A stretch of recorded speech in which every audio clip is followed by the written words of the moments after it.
I've grown up in a family that considers optimism to be a virtue, especially my dad. When he was in the fifth grade, he gave his own speech on the importance of optimism. He still repeats the opening phrase, despite our annoyance, whenever relevant. Think the best, expect the best. So, my whole life, I've always considered myself an optimist.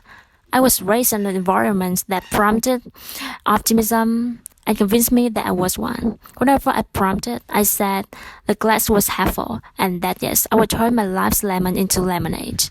But it wasn't until I reached the seventh grade that I started to realize my actions didn't reflect the mindset I was projecting. Whenever I would get a bad grade, I was thinking I'd do better next time. Instead, I was stuck in a place where all I could think about was how my average is going to fall, and I wouldn't be able to get it back up again. And this frame of mind repeated itself in everything, from my relationships to my extracurriculars. It seemed I would find a negative in everything I participated in. Everything about me was becoming more noticeably cynical and negative. My small inconvenience became the bane of my existence and the worst thing conceivable until another small problem occurred. And even more worse, I found myself focusing on the negatives more and more than the positives. After a while, I wasn't even sure what I meant to be an optimist anymore.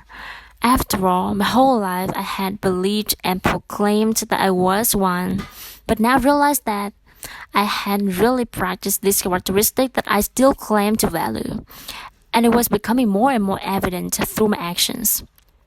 And I started to think, what does it mean to be an optimist?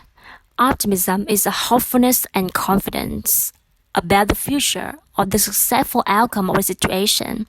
The trait is often used as a synonym for happiness, but that's not really true.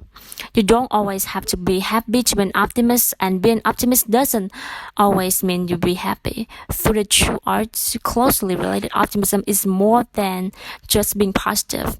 It's having a bright outlook on your future and striving to do whatever you can to make your situation better. You can be upset and realize that you're going wrong, but still believe that it will get better, that you can make the situation better. And that's the case. If optimisms are more willing to better situation and believe they can achieve that if they take action to fix it, that generally makes them more successful in life.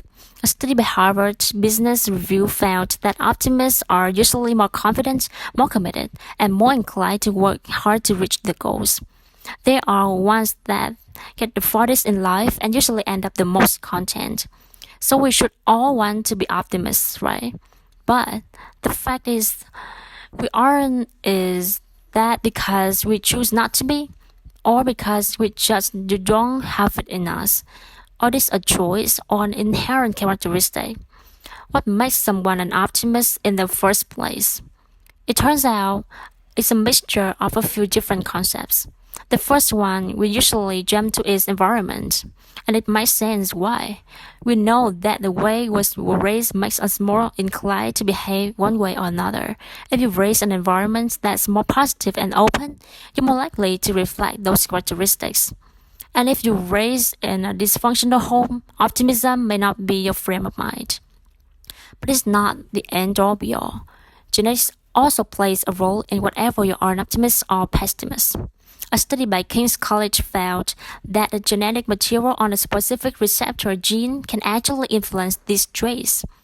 The material that is received indicate whether you not be positive or negative. But the study concluded that genetics only accounts for a small portion of what makes someone optimist. It turns out that the main and dominant factor of optimism is your individual choice. Research confirms that you get to choose your response in any situation and how it will reflect you from there. You get to choose whether or not be positive or negative in any given scenario. Overriding any predetermined causes from the environment to genetics or anything else. They aren't attached to the natural information of pessimism that you have from birth. Optimism can be a learned trait. Focusing on the positive and working to better yourself and your situation can make you an optimist. even if you are naturally more negative. And the choice optimism is an important one to make. Why give up on the success that comes with being an optimist because you experience hardships? Optimism is an incredibly beneficial tool. It's not just seeing the world through rose-colored glasses. It's an intentional decision to fix negatives in your life and to move on from there. And it's okay to falter. I still find myself focusing on everything that's gone wrong, and it's hard not to.